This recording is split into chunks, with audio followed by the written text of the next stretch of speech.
briefly introduce Muonde Trust. They are in southern Zimbabwe, in an area called Mazvihwa, but it's part of Zimbabwe district.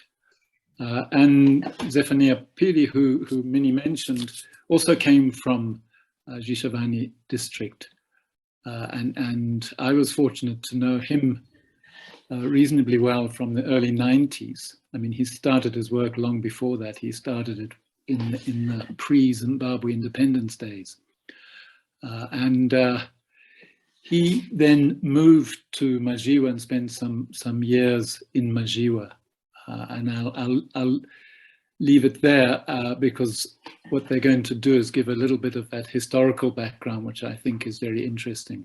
I mean, I went to, and I haven't been that recently to Mazvihwa and to see the work they're doing, which I know is really gathering momentum.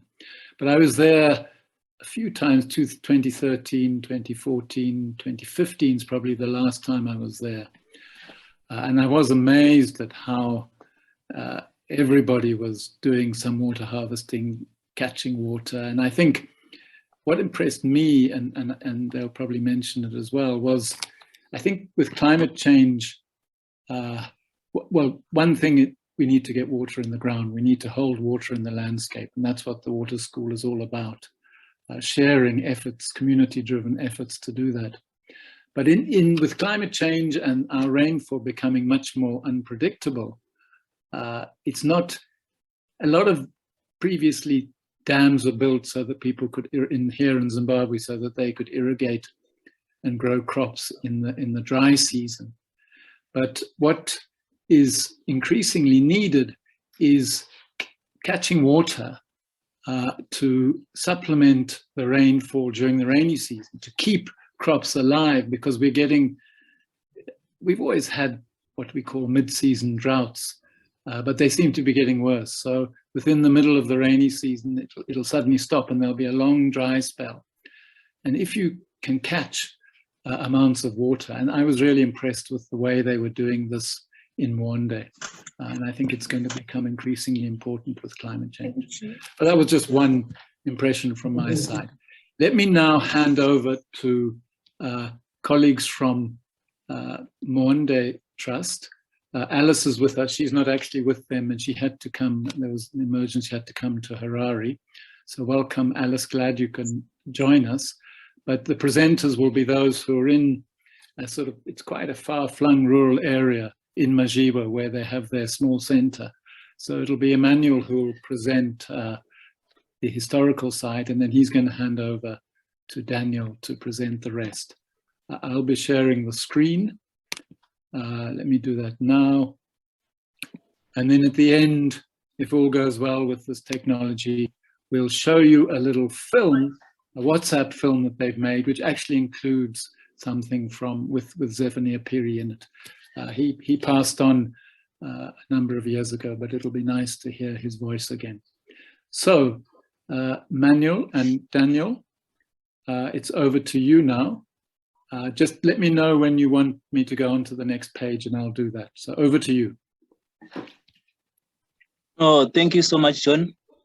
Greetings, everyone.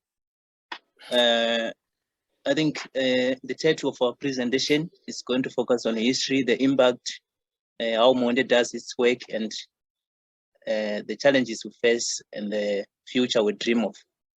I think, John, we can go to the next slide.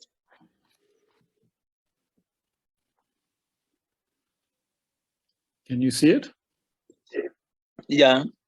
So Mazvihwa, like what John said, it is an arid community located southeast of Zimbabwe. But historically, we used to have wetland farming here, and crops like rice were very common in the area. And farming was intensive, mainly done on wetlands. And during the colonial era, there was concern for the water preservation, and water was then used. It was we used to have a lot of water here. Then with the constraining of African commercial productivity, that also led to the suppression of wetland farming. We can go to the next slide.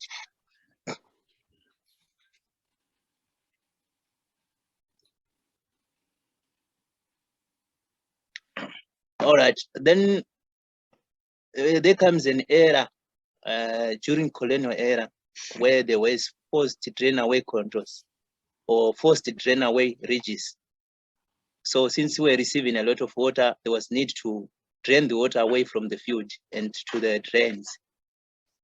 So fields were relocated to watershed areas, and ox-drawn plow made extensive farming easier and also increased livestock populations, which also inspired extensive farming approach. But also this proves difficult to sustain due to massive breakdown in soil and water management. So the highly centralized colonial government, which is around 1960s, started forcing farmers to dig straight and deep contour ridges, carrying the water from the fields to the drains, as I indicated. Okay, let's go to the next slide, John.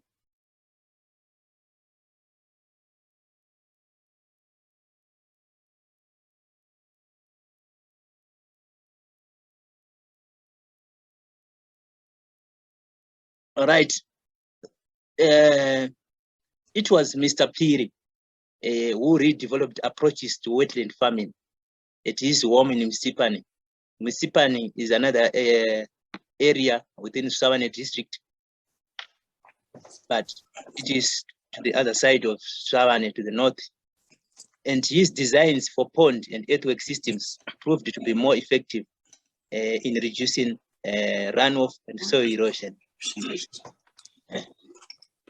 So Mr. Phiri joined the team, which was doing research those times. Muonde Trust was a research team, but then not registered as Muonde Trust. And they spent several years encouraging similar innovations in Mazvihwa. But surprisingly, besides Phiri skills in constructing unique water-holding ponds and other earthwork, no farmer emerged prepared to practically embrace water harvesting in their fields.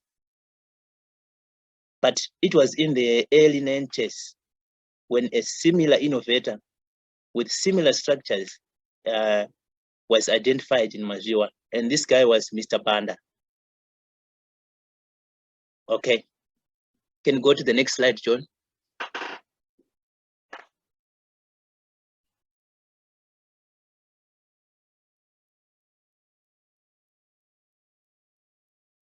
Right, in 2013, the research team decided to send, it was Muonde Trust at that time, decided to send people for training to Mr. Phiri's farm. So I think in that picture you can see there's Mr. Phiri there, who is in front, the old man there, and there's Muonde Trust director there, the one with the short, and I think with sunglasses, Mr. Abramlov there. And you can see Alice in white there, and some Muonde team members and some farmers there, which were sent for training to Mr. Phiri. I think there were 30 farmers being trained in 2013. Let's go to the next slide.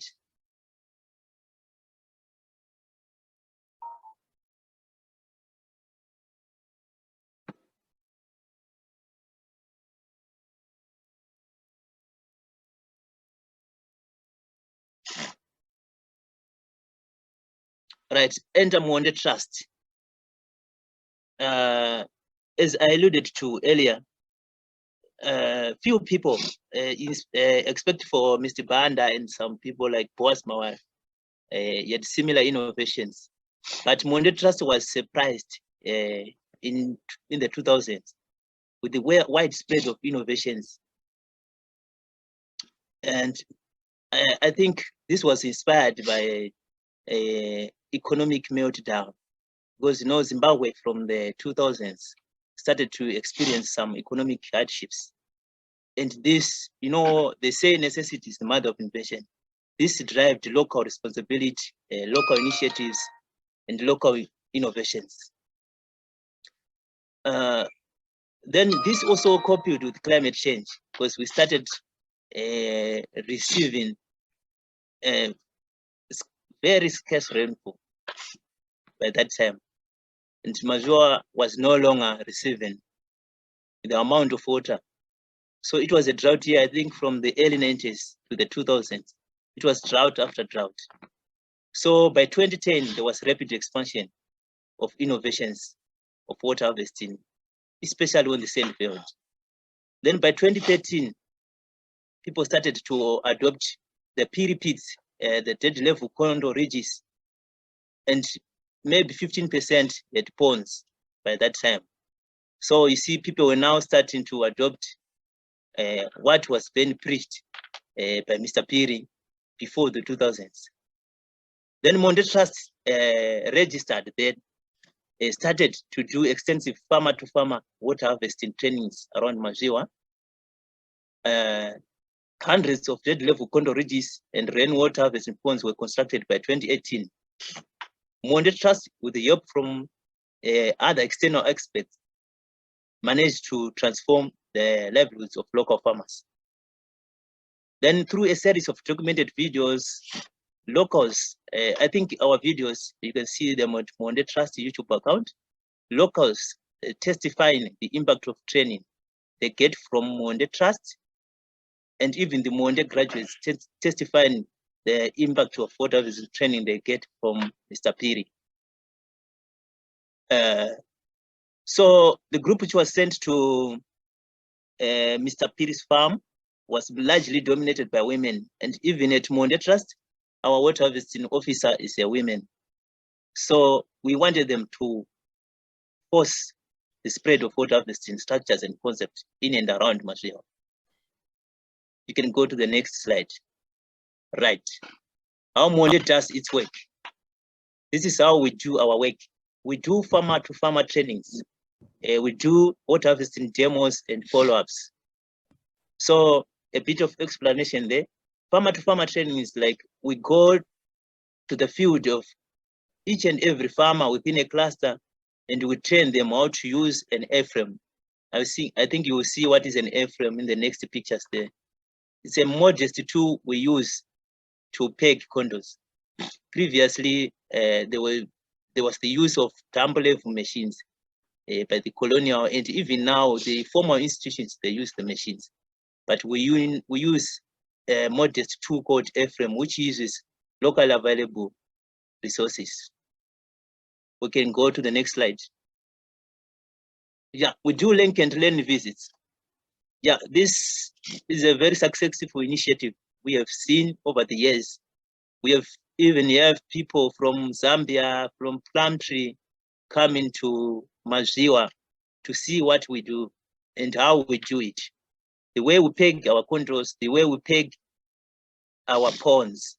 So they learn from that. Even we have some farmer groups from other districts, like here in Harare, from Bikita, from Zaka. They come in groups, they see what we do, and they go back and spread. So this is what we do also. You can go to the next slide. Right, this is much interesting. A new breed of agric extension workers. Right, Muonde Trust even go to formal agriculture training colleges to train them how to use modest tools like the airframe, which is, you see that thing Mr. Mgia from Muonde is holding there. And that is Mle's agriculture college from Zimbabwe that trains agriculture extension workers. But we even go there at Muonde, we call inviting. We even invite those institutions in trying to have a new breed of agric extension workers. We use the methods which are very familiar with people. You can see it's Mr. Mgia again, and it's still Mle's agriculture there. We are training former students. Those are former students who will later graduate and become agriculture extension workers. All right. Can we go to the next slide?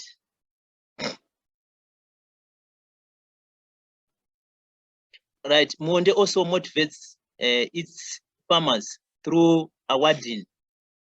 So you can see from that picture, we are doing a field day and we are awarding farmer innovators, wheelbarrows, shovels, trees.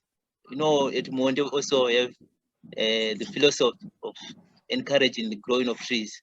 So even trees are there. And you can see there are chickens there. We also even award chickens to those people who emerge number one water harvesting farmers.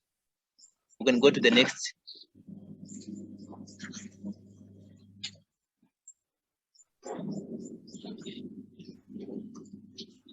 Right. At Muonde Trust, we also use digital documentation, documenting success stories from our farmers. I think if you check there, that is our documentation officer, Moses Love. And there's a farmer there who do ponds, and we're documenting that story. And that story is uploaded on our YouTube account. You can find it on Muonde YouTube account. There are so many videos there. So this we do and share with the community, and the community are being encouraged by seeing what other people are doing and their success stories. Okay, you can go to the next slide. All right, thank you so much. I'm handing over the impact session to Daniel. Yeah, good morning, fellow friends. I'm Daniel from Muonde Trust, and here to present the water harvesting concept at Muonde and how we work with farmers around Mazvihwa and all over Zimbabwe. As you see on the inside, there's Saratobayo, who is one of the women who was sent to Mr. Phiri for water harvesting trainings in 2013. You can see his structure. It looks like it has been done some years ago. She has water all over her homestead. So sending women to Phiri mostly was one of the initiatives which was successfully achieved in 2013. And now these women, they are preachers. They are preaching the word of water harvesting all over Mazvihwa. Another impact again, we have seen that water harvesting is something to do with diverse, nutritious, and healthy food within the community. As you see on the picture, there's mango trees, fruit trees in general. You can go to the next page.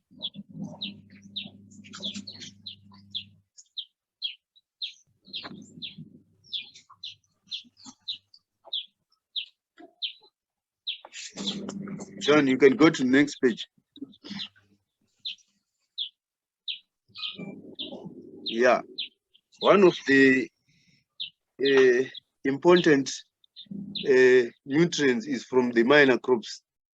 So Muonde Trust's ongoing minor crop survey research has indicated increase in access and availability of these crops. They are more nutritious. You know, you can see there is ora there. You can find in your vim chacha.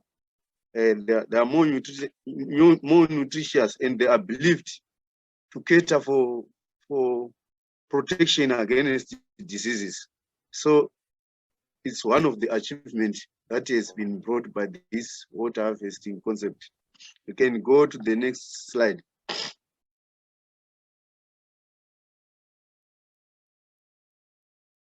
Water harvesting has facilitated the growing of thriving crops and trees within this field. In view of this standing observation, I believe this is working because one with a dead level condo and one without, their growing season actually is different. So with water harvesting techniques, one will be supplementing growing season, which means he will be growing more than one without. So in this context, water harvesting is of paramount importance to people who live in dry areas. You can go to the next slide, John. Yeah. Another important aspect with this technique is that it is a source of keeping manure. You know, when it is raining, all the leaves, all litter is drained in these condos, and throughout the season they decay. Then after that, they will be then removed to the fields to fertilize the soil. And it is of great importance because this is, they are non-organic, they're just pure organic, they're just leaves and grass, things like that. You can go to the next one.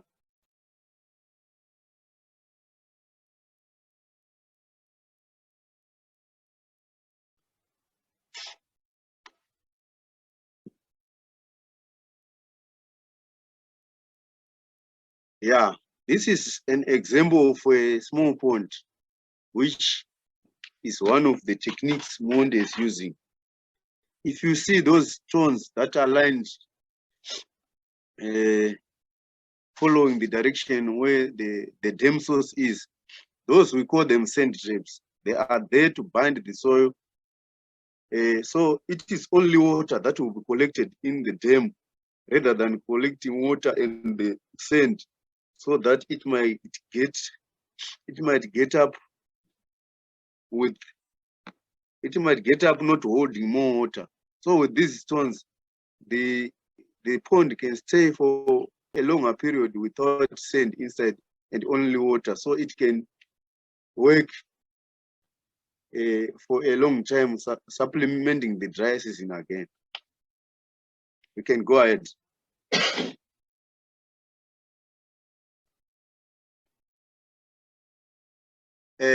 Most farmers in Mazvihwa, you know, Mazvihwa is one of the very driest areas where there is scanty and unpredictable rainfall. So to the surprise, you can see that some of the farmers now have shifted from ordinary farming to fish farming because they are practicing water harvesting at large. Some of the farmers, even in the dry season, they will be having fish, hence balancing the balanced diet. So fish farming is one of the projects that is now dominating Mazvihwa because of water harvesting. You can go ahead.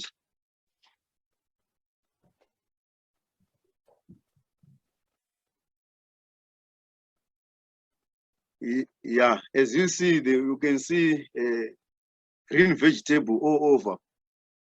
This is mainly not because of a bore or something.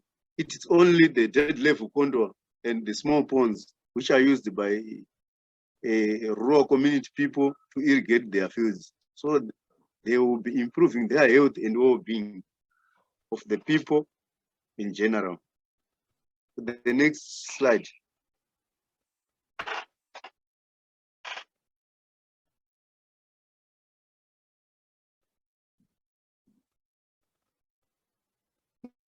Next slide, John. Yeah. Modesta Hove is going an extra mile winning district and provincial awards of farming. We believe with dead level condors, our farmers are putting themselves on map. Modesta Hove has been contesting these field days up to the national level, and she won the second position. So water harvesting is of paramount importance for the people who are living to Mazvihwa. Then go ahead.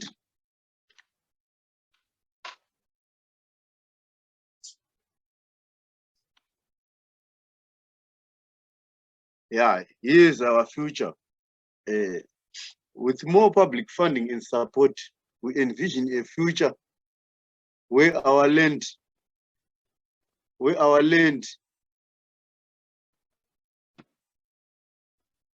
and landscape remain intact.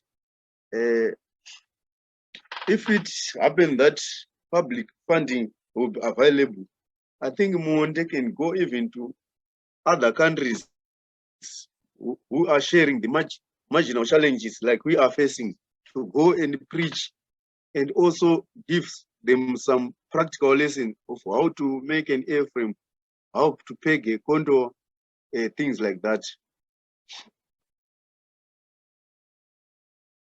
Next. Yeah. Facing with our future, our children deserve a healthy food security and environmental well-being is a responsibility for the current generation. And we believe all this will be done through head level contours, small ponds, selfish tank, and also the Phiri pits or the infiltration pits.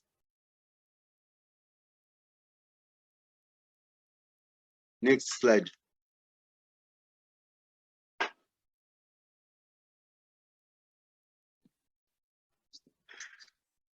Yeah, I think this is the last slide. With water harvesting, the future is going to be so bright because some of the farmers are able to buy cattle, making it easier for cultivation.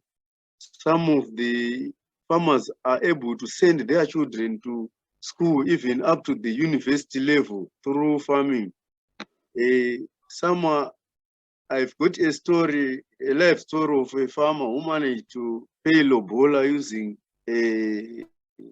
tomatoes, which are from this water harvesting concept. He managed to build a house also, and now he's a unique man because of these things. Thank you. I think I'm done. Great, fantastic. Thanks so much, Daniel and Emmanuel. Just a quick explanation for those not in Zimbabwe. You heard them talking about dead level contour. And then earlier, there were the contours that the colonial government introduced. Those contours from the colonial era were misnamed because they were not contours. They were actually diversion ditches. They were constructed 1 in 200. That was the slope. So it was wrong to call them contours. But because people have got in mind that name contour, that's why Zephaniah Phiri and now Muonde use this term dead level contour, because then those contours are on the dead level. And the Phiri pits were, in those diversion drains were dug all over. And so rather than doing away with them, what Mr. Phiri introduced was the idea of digging, so the water's getting run off the field to stop a gully. It was the idea of having these deep pits so that you could make use of these diversion drains and not necessarily do away with them. So just a couple of explanations. We're going to try and show you a film that they've made in Muonde. They've done lots of films. It's off WhatsApp. It worked in the practice. So let me try now. I hope it's going to work. So I'll put it on and then I'll jump back here. Of the late great water harvester, Zephaniah Phiri inspired Muonde Trust water harvesting work. Mr. Phiri in 2013 trained the first ever Muonde group of water harvesters from Mazvihwa. Through farmer-to-farmer training, link and learn visits, awards and short videos, Muonde Trust has immersed the great super spreaders of water harvesting, pegging, principles, concepts, innovations, and structures. True to the aspirations of Mr. Phiri, the Muonde water harvesting graduates have become the light as well as the cultivators of hope at the dry margins of South Central Zimbabwe. You know, friends, I went to pray. I prayed for 3 things in my life to bring up my life to what I am. I prayed for the guidance of God, the perseverance to anything I come across, striving towards my life. I prayed for love. This is love. I have really come to say thank you, Mazvihwa people. You have accepted, taken from here. So take this light and light in Mazvihwa. People should see the light. And after seeing the light, they must follow you. You are the light to Mazvihwa people. A lot of farmers. But it has been behaving.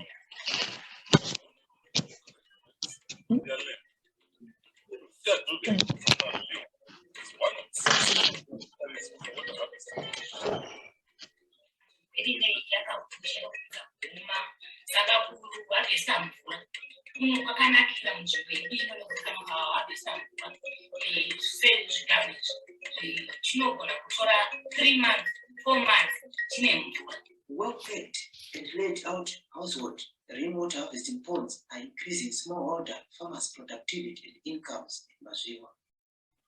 To date, Muonde Trust have pegged and led to the establishment of thousands of ponds in and around Mazvihwa. In this context, selected Mazvihwa water harvesters take us through how their household rainwater harvesting ponds have impacted positively their family and consequently community socio-economic life. Ndakashandisa missionary ndoshandisa simba rangu chete pikine for sure. Kutaura chokwadi chakazara ndechekuti apa panombocherwa gore rese apa pamuri kuona pakangohadirwa kwe-short period of time nekuti ndingangoti nini 6 months pamukaiona aitombojamba asi zvokuti kana ndaisa effort yose ende dhamu rinopisa. Therefore mvura iyi the reason why ndakaiba muno gore negore munoita madroughts. It's lucky kana kwauya mvurawo kakusina kutouya mvura ini ndakauchika mvura yangu seizvi ndine zvinhu zvakawanda zvandogona kushandisa mvura iyi. For example, ndorima matomatoes pano zvisikawanda vazhinji vanouya matomatoes especially mateachers anonyatsoziva kuti mwaka wakati kumurume uya tinonowana chi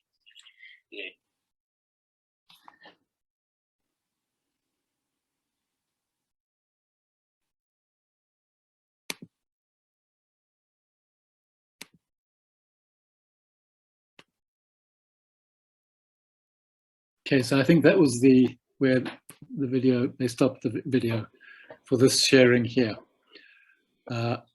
Okay, fantastic. Thanks so much. It was wonderful to see Zephaniah Phiri again. Such an inspiration he was, as well as being an extremely practical person.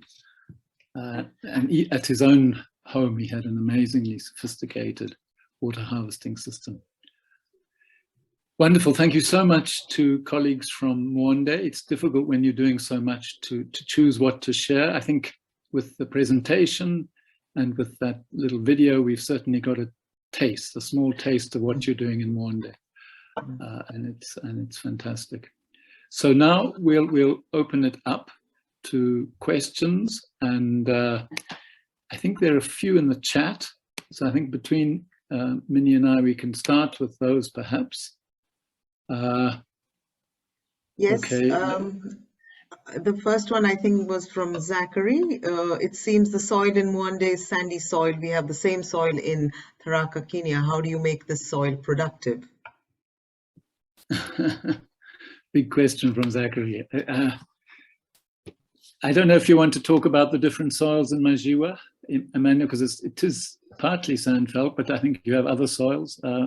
Daniel or Emmanuel or anyone from Muonde?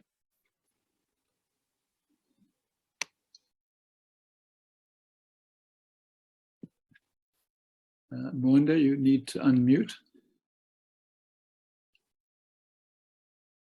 Yeah, you can come again with the question. The director wants to say Okay, something. You want to Abraham go again, Mawerelo. Minnie? Abraham, how are you? Hi, how are you doing? I'm fine. How are you? Can you pause again that question so that I can try to elaborate it? Yes, Zachary said it seems the soil in Muonde is sandy soil. We have the same soil in Tharaka, Kenya. How do you make this soil productive? Yeah, during the rain season, we plucked the grass from our field and put them into the ponds so that they decay. Then we take the decayed grass the following season and put it in our field. Are you answered? So using organic methods. And we also use manure from our cattle, from our livestock. Okay, and it's true to say that some of it is sand felt, but it's not all sand felt, is it?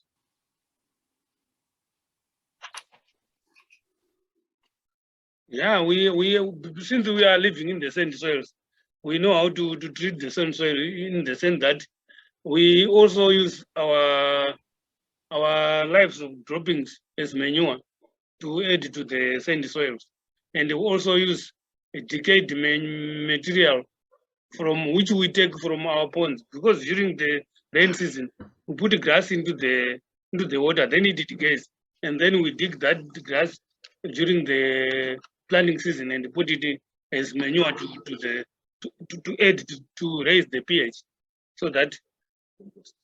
And we do a lot of compost making using all the materials which surround us, like grass, water, ashes, and put them into the field.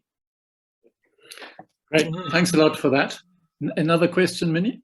Yes, there was one. I can see Bucho has got a hand up, but I'll come to you in a minute. Colin had a question about the black plastic bags that the plants and saplings were in. Are there more environmentally friendly methods like Hessian? Have people been shifting towards that? Are you looking into that at the trust for the packaging of the plants? Did you get that? Can't hear. No, it was just, do you have any non-plastic methods of growing trees to try and get away from plastic? That was one of the questions in the chat. Okay. I think that's how we learn it from others. And also here, plastic is almost everywhere. People just dump plastic everywhere. So we find they are used by using them to make some planting pockets. Okay, so you're using other plastic. Okay, next question. Alice, you want to? Yeah. Go ahead, Alice. Can you hear me? Yes. Yes. Please. All right. Just to add on to what Daniel has said, would like to welcome any ideas in terms of what other methods can be used to plant trees on our nurseries, because we are also trying to fight the use of plastic and the burning of plastic. That's one of the things that we do at Muonde. We have domestic architecture, whereby we encourage the communities to have like 3 pieces at their homesteads, the one for plastics, the others for organic materials and for metals. So we also discourage them to dump plastics everywhere. But we will welcome any ideas on how we can actually use other form of methods to plant trees without using plastics. Maybe Colin, you might want to answer that.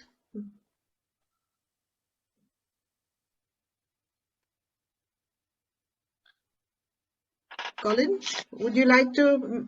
We can't hear. Yes. Yeah. Sorry. Yes. I'm really asking the question because I'd really like to know if there is an alternative way.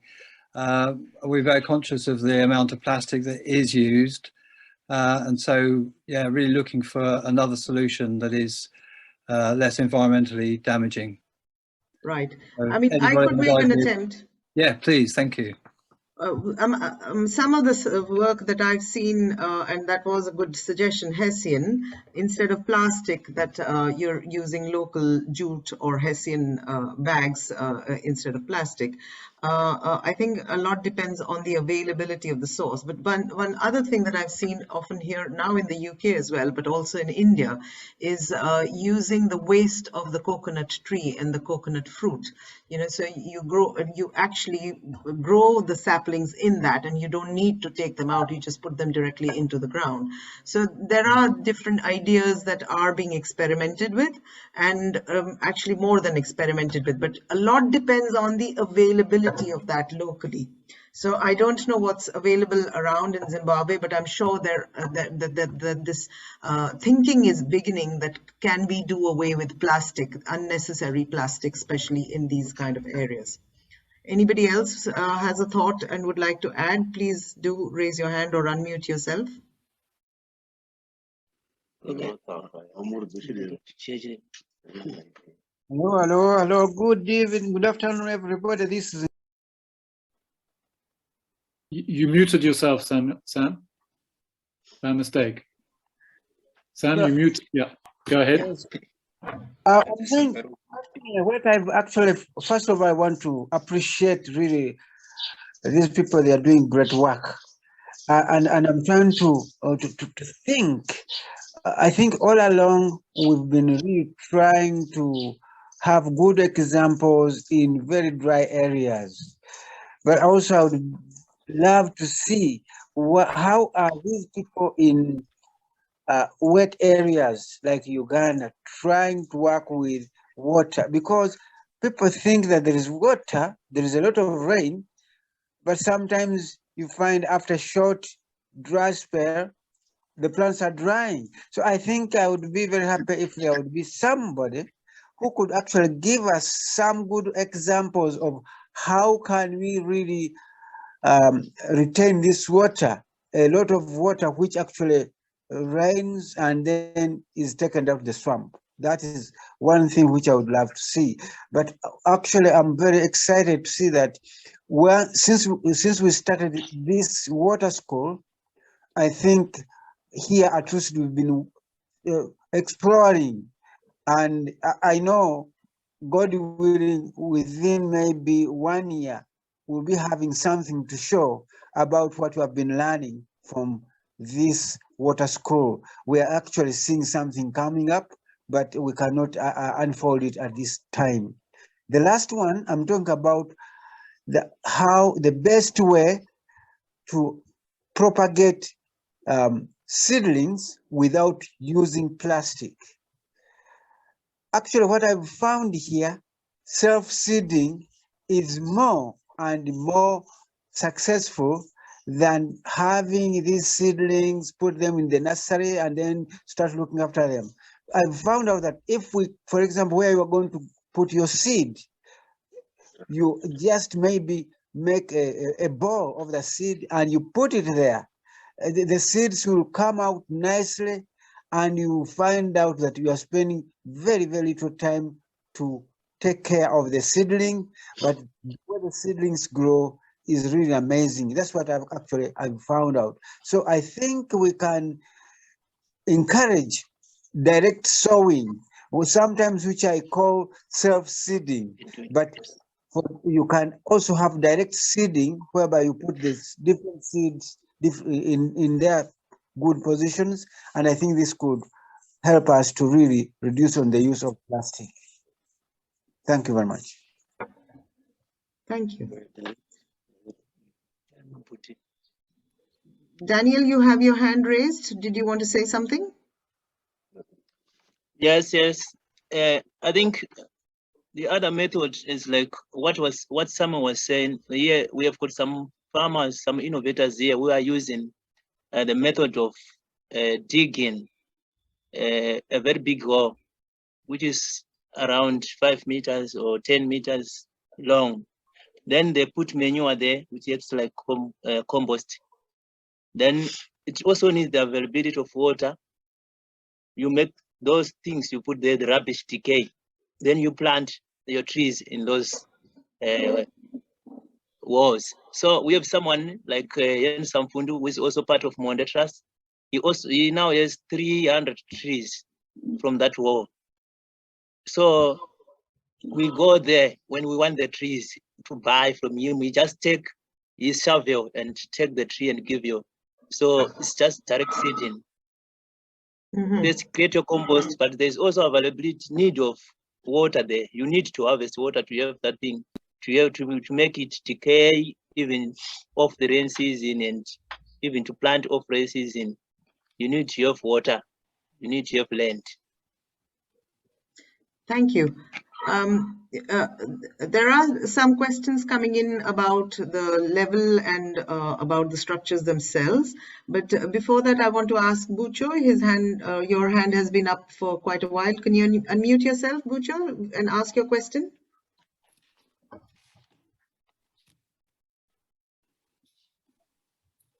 Yes, thank you. This is Bucho from yes.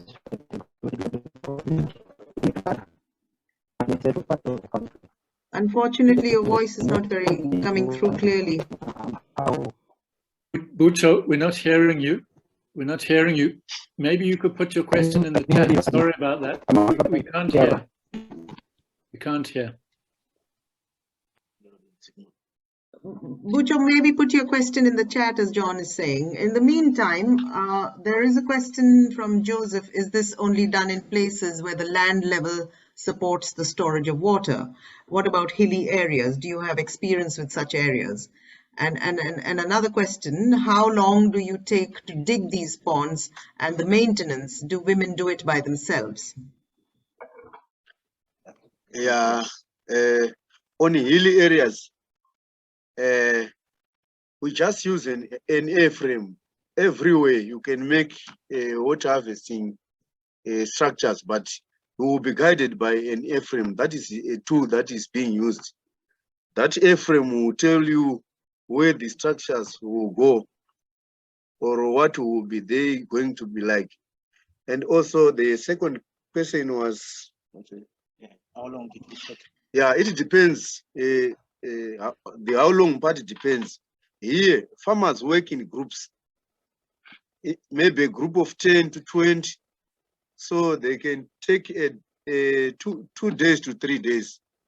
But when you are doing alone, you might take longer. But with the group, you know, here work with the group, singing, dancing, sharing everything. It won't take long. We also give these farmers tools, and we will be grouping the farmers. So there's a high chance of connection and everything will go well. So there's a related question to this, Daniel. Do the contour ditches and ponds not silt up over time? And do they need to be dug out again from time to time? And how often do you need to, do they silt up? And Yeah. if they do, how often do you need to clear them? Yeah, I think water harvesting need commitment. You can use sand traps like the one which you see on the video. Those are mainly targeting to trap sand so that only water will go straight into the pond. But again,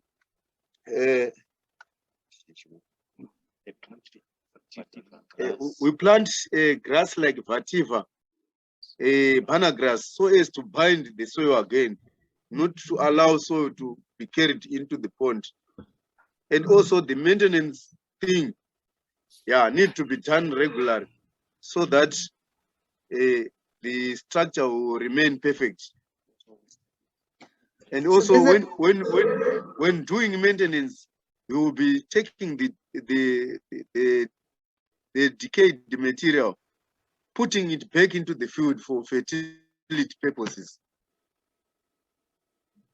So a related question to that was from somebody asking, are these ponds porous? How do you stop water seepage into the soil? But do you want to stop water seepage into the soil is a question to ask as well. We do, yeah, I think here we don't want to stop water seepage because the dam itself or the dead lake itself can also irrigate the crops following the gravity. So so we want that seepage, we really like it because we will be irrigating, they will be irrigating, the pond will be irrigating naturally. So the A-frame thing is the decider. The structures will start from the top to the bottom, hence allowing more more space for gravity, for water to flow through gravity. Right. We analyzed, we said, we analyzed the process of our contour ridges. They collect, they spread, then the water sinks into the ground. Then the crops takes the seepage for their growth. That's our analytic there. Thank you. I mean, my experience in very dry areas is that you want to keep some of the water on the surface and you want some of the water to seep into the ground so that underground aquifers can get recharged and you know, water can appear in the wells downstream. So you want a bit of both, and you don't, you know, you don't want to stop that process. Otherwise, it'll just remain surface water. And aridity will be just around the corner. There is another question, hand up. Zachary, would you like to ask your question? Zachary, are you there? Manuel, I think it was answered. I just wanted to say that I think Phiri is a very fair man in the way he's talking. I think very inspirational. So I think he's a man who changed his community, and I appreciate. From the way I am and the way he's talking, he's like a preacher, and he's his words are very captivating. Thank you. That's a remark. Thank you. Helen, would you like to ask your question?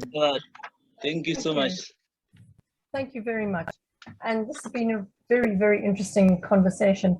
How do you get the water out of the channels, out of the ponds, into the fields? Is it manually moved, or do you have pumps? How do you do it? We don't use pumps. We just use gravity, like as we were saying. The process goes through collecting, spreading, and sinking through the process of gravity. But the women, when they are irrigating their gardens, like what you see there, irrigating their vegetables, irrigating their tomatoes, they just take water with buckets from the pond. Because you know, don't have the financial capacity to have the drip, the pumps. So the capacity we only have is to have water, to harvest water. We have innovations that harvest water. Then when water is available, they just use the buckets, take them from the ponds to the fields. Okay, meaning to add on to what Daniel has said. Please, Alice. For the field, I think what he has said is what happens. We don't have to irrigate. We use the fields are irrigated through infiltration.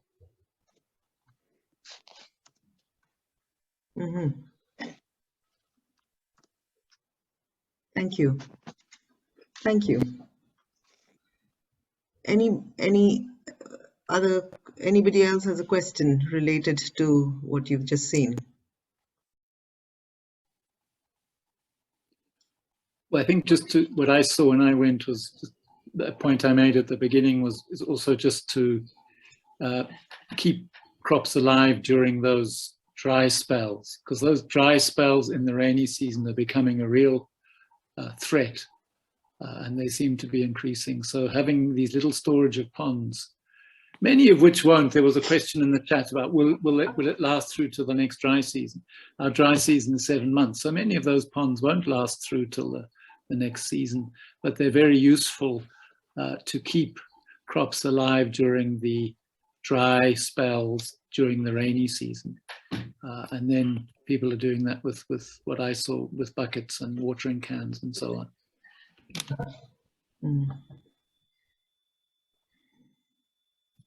Jabi, you have a hand up?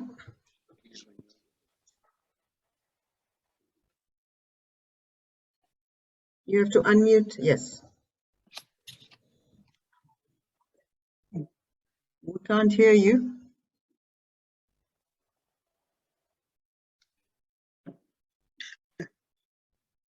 The size of the pond. Size of pond. And that will last 28 So Javi, maybe if you want to put your question in the chat then. Eustace, we're not hearing you, sorry. Put it in the chat. Should be deep and small. Yes, thank you. We've just got, related to the last point you made, John, there is a question. What is the average size of the pond that lasts to the next rainy season? It should be wide. It should be narrow and deep. And also to prevent evaporation. Daniel, do you have ponds that hold water right through the dry season? Do you have any ponds that do that? Yes, we do. Yes, we have a lot of them. Okay. Yeah, I think what sort of size?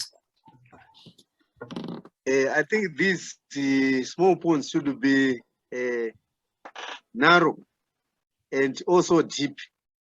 This is to cater for evaporation purposes. And also you should plant trees around the small pond so as to cater for evaporation.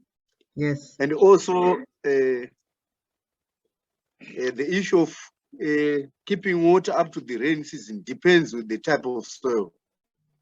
There are some hard-baked soils here. They only last 2 to 3 months. But some soils, the sand ones, they can last throughout the year, up to the rainy season. The clay one. And some people throw fish. I see. So where there is less seepage, those are the ones that last longer. Yes. Yeah. And we also throw fish into inside ponds so that there is a saying that fish holds water. So we throw fish into such ponds. And again, if you cannot see water in the ponds, but the moisture down in the field, so that you can be able to cultivate some crops. Yeah, did you get that? Yes. Yeah. Just before we go further, may I just request anybody who's new onto this forum, and we have presentations from different community groups and trusts and organizations talking about their water harvesting methods that they are doing successfully almost every month. So if you'd like to be kept informed of further presentations, please put your emails in the chat box if you're new to this forum, and we'll add you to the list. So don't forget to do that before you go. Thank you. Thank you. Thank you.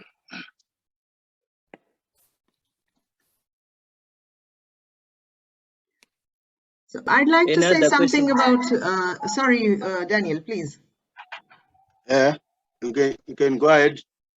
I was wanting to say something about Zephaniah Phiri, and somebody remarked earlier that he was almost like a preacher.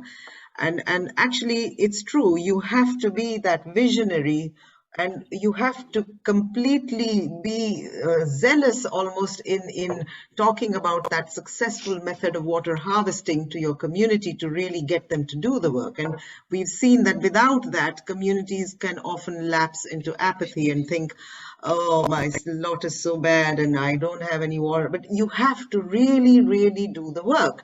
And you need a visionary like Zephaniah to egg you on to, yes, you can change your circumstances, build those ponds and hundreds and thousands of ponds, and the training of the energy, the people, the work that has to happen.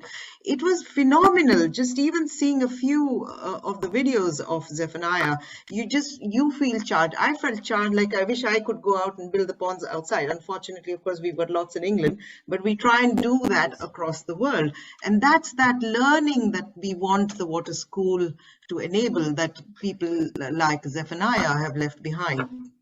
That you have to do it. It's about getting the water onto the ground. It's about storing the water. So just talking about it isn't enough. You have to dig the pond, and you have to dig more than one pond for it to be able to give you the benefits of it, even in a very dry and arid area. And I just absolutely, his energy and his eyes, you know, the passion with which he did his work, it really, you can see in the work of the Muonde Trust how widespread this work now is. So if anybody wants to add something to that, John, you knew Zephaniah well. Would you want to say something about that? Yeah, no, well, he was an amazing person who actually went through a lot of hardships in his early life and came through. He was one of those people who didn't turn the hardships that he had as a result of the Rhodesian government here then. He didn't turn that into bitterness, but he turned it. And I love that point about this is love. That was the kind of person that he was. He did his work with love. And he always expressed that, and he is an extraordinary. He left an extraordinary legacy to Zimbabwe and to Africa. He's a real hero. And yeah, I mean, I could say lots. There are a couple of. I mean, you've got that lovely reduced book that was written about him, many, but there are other publications that have been written about him, and it's just so nice to see Muonde and the energy, and they're taking this forward. So he wasn't a flash in the pan. He didn't things didn't end with him. They're being taken forward, and I think it's fantastic. I do see a couple of questions here that I don't think have been answered from Neva. Any gender-specific challenges in constructing the ponds? In which time of the year is it appropriate to dig the ponds? Is there a more appropriate time? Perhaps you could say something about those. Challenges in terms of the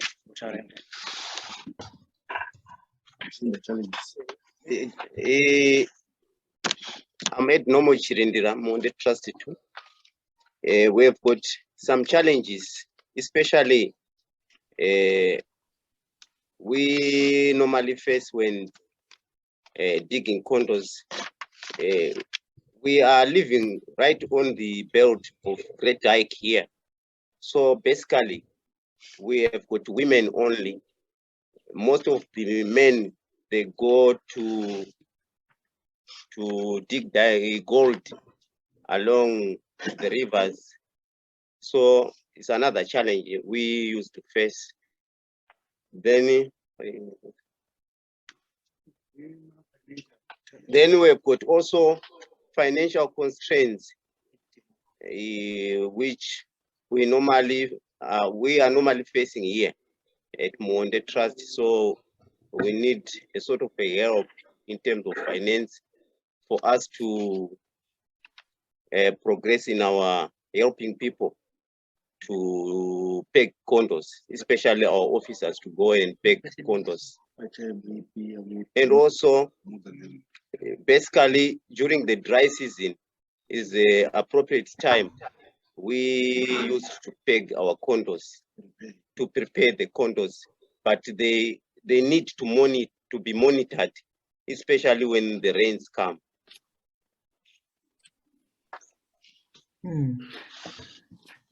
Great, thanks for that. I don't know if there are any more questions in the chat. Did Eustace get his question in there? I haven't seen it. It's just a thank you to Muonde.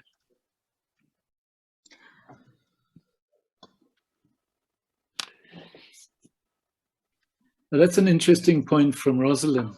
I know especially someone raised something about the steeper areas, and Rosalind is saying it's becoming more important too that our structures are resilient to excessive rains, flood incidences. I don't know whether you've found that in Muonde. I know Rosalind's from Chimanimani, where they're getting a lot of excessive rain. So the spillways become extremely important, because if you don't build your spillway and have that strong, and then your whole water system can get washed away in a cyclone. I don't know any comments from Muonde about excessive rains and spillways and that sort of thing. Yeah, the spillway concept is very important. it's like these water harvesting structures, they also need to breathe. So there's also some time where we can have a lot of rainfall here, like this year. So the spillways should be active so that if the structures are full, they can let the water go themselves and keep it to the appropriate level. Yep. Excellent. I think Butcher did manage to write in what he was saying. This was in response to plastic. And his comment is that in responding to how trees can be planted without polythene, in Uganda, some communities use banana fibers and old papers to pot soil for tree seeds and cuttings.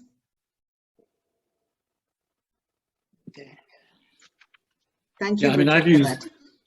Thanks, Butcher. I've used the banana ones. They work very well. They take a bit of time, but once you get into the hang of it, using the stems and drying the stems, it works very nicely. I guess you don't have a lot of bananas in Mazvihwa being so dry, but maybe in the wetter areas you've got some bananas. Yeah, we don't have bananas, but some of the farmers who are having a good water harvesting Okay, so structure, they Zachary are is now asking starting to about grow bananas. seepage. Yeah. I didn't hear you, John.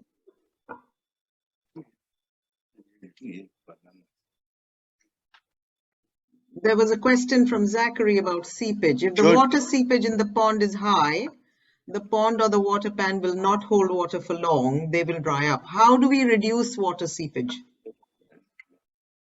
Yeah, I think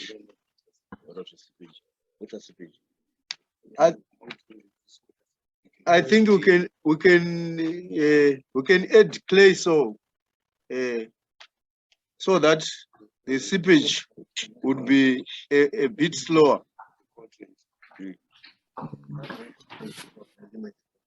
Sorry, I can. Somewhat related one is from Rosaline, that it's becoming more important too that our structures are resilient to excessive rains and flood incidences. Could you give us more info on how to ensure this? I think they answered that one when you're talking about spillways. Sorry. The spillway, it is well planned. We plan the spillway to an extent that when the water is excessive, when the contour is full, it should pop out. But at the spillway, we do some sand trap, which we call one rock high, which will enable the water to flow evenly without disturbing the environment beneath. That's how we plan it. It should be wide. The structure should be wide, not narrow. If it is narrow, it will the velocity will be very high. So it should be wide, because we say we plan the spillway to an extent that when the water is excessive, it should spill out without eroding the other side, which the water, or without it destroying the environment beneath.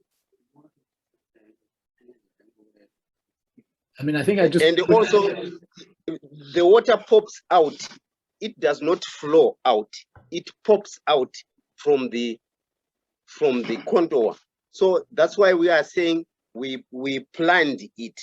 So something which is planned, which means the water will not have that force to destroy the environment and the structure itself.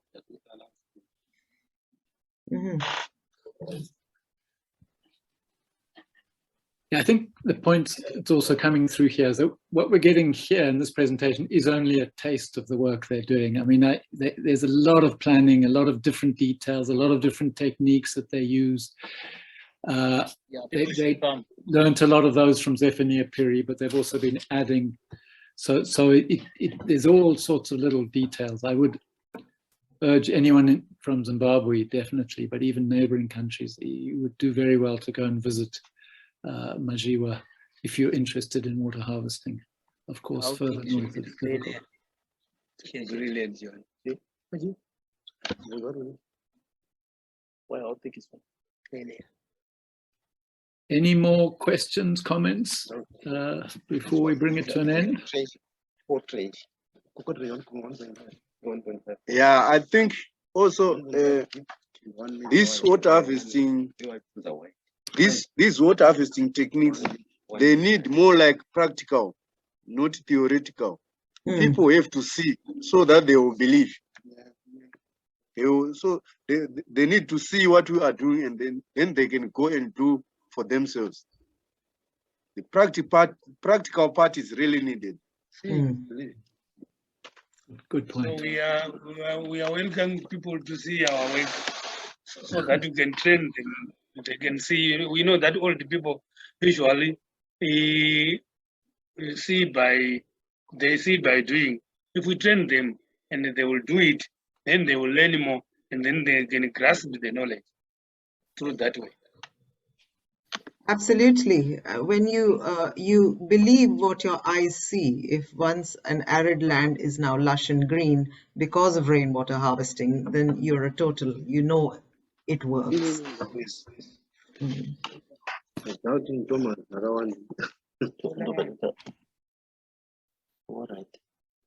I think the beauty, sorry, John, yes, please. No, I was just saying, Warren, I saw Warren Hastings Muonde had a hand up. Yes, please. I hope everyone is just doing fine. I'm in Zambia, Muonde, particularly. Our soils are so seepy. I've got a big pond where I think, let me say it is about 10 by 10 square meters. That is how big the pond is. But by the rain, it cannot go over 2 hours before all the water disappears there. So it can be helped. I would like to convert that pit to a food. So I'm trying to think whether I should buy a polyplastic, or maybe the best way is to compact clay soil. But now I don't know how to do it. If I'm to do it, how thick should the clay soil be in order to make it to start holding the water? That is my question. Otherwise, I'm so happy to be here. I'm learning a lot. Thank you.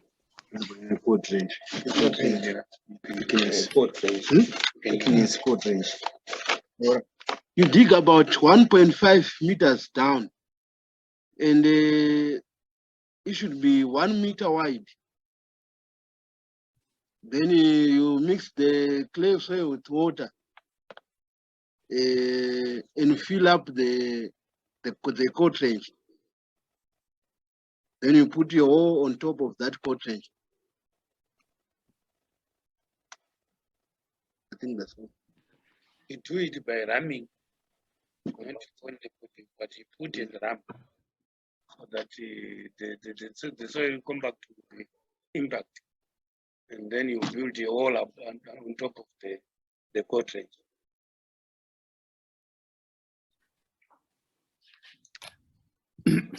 This could be something that we do in a future session as we look more closely at a specific technique like this. So we'll keep that in mind, because it is quite technical. Do you have documents to share on the way it can properly be done? Yeah, well, that again, I think on the Water School website, we'll want to add more of that kind of thing so people can access that. So I don't know, do you have any at this stage, Minnie? Not yet, but I think one thing is that we will start putting those, and we also want to have method films that people can actually, you don't even have to go very far. You can see how the method actually is done. This will be done in collaboration with the various trusts and organizations that are doing these methods. So that's a plan for the future, so people can access them for free on the Water School site. But in the meantime, the invitation of the Muonde Trust is very much there. Do go and see, learn from them. They hold trainings.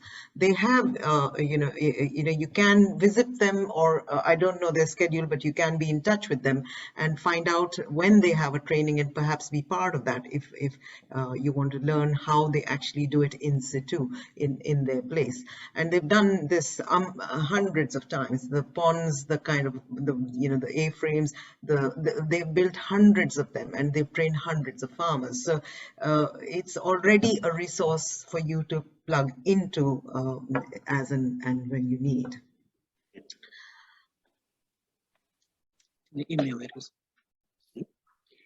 So Angie said something. Yeah, please do share any resources that you come across with us that could be useful to put up. So that would be great. If you know of them, please do share them with us, and then we create a more sort of essentially accessible place for people to access them. Great. If you wouldn't mind doing that, Angie.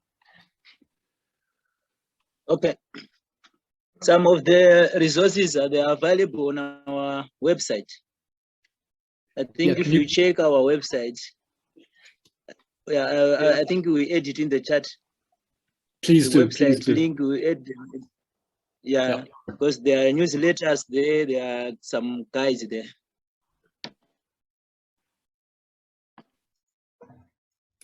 That would be great. Please do put it in the chat, because I'm sure people would like to access it. And then I think we'll put it on the Waterways Water School website and so on. I put in the email, the Water School Africa links at gmail.com. So if anybody has anything they want to forward us, point us towards to grow this body of knowledge, which can be widely shared with people across the continent, please don't hesitate. Do feel free to send it along. That's the email over there, and send the link to anybody who would be interested to join in these kind of discussions, who would like to learn more, who would like to maybe share. So just feel free to write in as whatever comes to your mind, or whatever you want to share. It's Water School Africa links at gmail.com.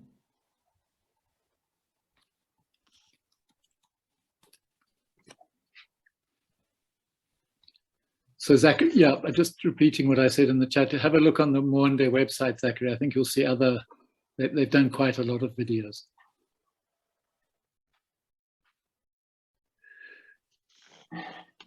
Great, okay. And just last thing, if you want to look at the other presentations, then you can go to waterways.world/Africa. I'll put that link in the chat just now. Waterways.world/Africa, and you'll find the previous presentations from different other organizations, other community organizations, on the work that they're doing and the methods that they are following on there.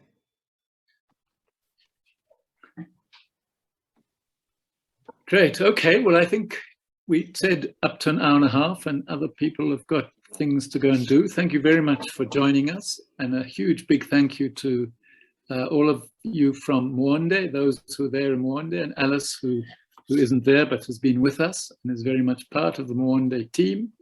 Thanks so much. That was an excellent hour and a half with you, and thanks for your sharing your knowledge. And keep up the fantastic work. I hope this has given you some enthusiasm as well, the interest that others have in what you're doing, and recognition that what you're doing is so important.